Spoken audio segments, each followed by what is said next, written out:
చాలా మంది అడుగుతుంటారు doctor what is egg quality. Egg quality మీద అంత ఎందుకు స్ట్రెస్ ఎక్కువ చేస్తున్నారు సో దాట్ మనకి ఐవీఎఫ్ సక్సెస్ రేట్ ఉంటుంది. మన ఎగ్ క్వాలిటీలో మనం ఎగ్స్ రిట్రీవ్ చేసినప్పుడు సో దాని షేప్ కానీ దాని పక్కనున్న సెల్స్ కానీ కరెక్ట్ లైన్లో ఉన్నాయని ఇవి అన్నీ చూసుకొని అమర్చుకొని ఏదైతే మెచ్యూర్డ్ ఉన్న ఎగ్స్నో దాని పక్కన పెట్టుకొని ఇమ్మెచ్యూర్డ్ సెల్స్ అంటే ఏదైతే దాని ఉత్పత్తి తక్కువ ఉంది కరెక్ట్గా లేదు అనుకో so matured cells only we can do ICSI. Immature cells అది అంతగా ఇక్సీ చేయడానికి ఐవీఎఫ్ చేయడానికి పనికిరాదు.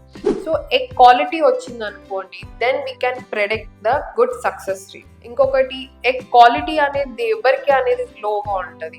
ఎగ్ క్వాలిటీ లోగా ఉండే వాళ్ళకి ఫస్ట్ థింగ్ స్ట్రెస్ హార్మోన్స్ ఎక్కువ ఉన్న వాళ్ళకి హైపర్ ప్రొలాక్టినియా, హైపర్ థైరాయిడ్ ఇట్లా high levels of stress hormones ఇవి అన్నీ ఎక్కువ ఉన్న వాళ్ళ దాంట్లో చూస్తాం. సెకండ్ హయ్యర్ మెటర్నల్ ఏజ్ అంటే the patient age is more than ఇట్లాంటి వాళ్ళ దాంట్లో చూస్తాం. థర్డ్లీ వచ్చేసేసి మనకి పీసీఓడి పేషెంట్స్లో కొందరికి బాగానే చూస్తాము క్వాలిటీ అనేది కొందరికి తగ్గుతూ ఉంటుంది.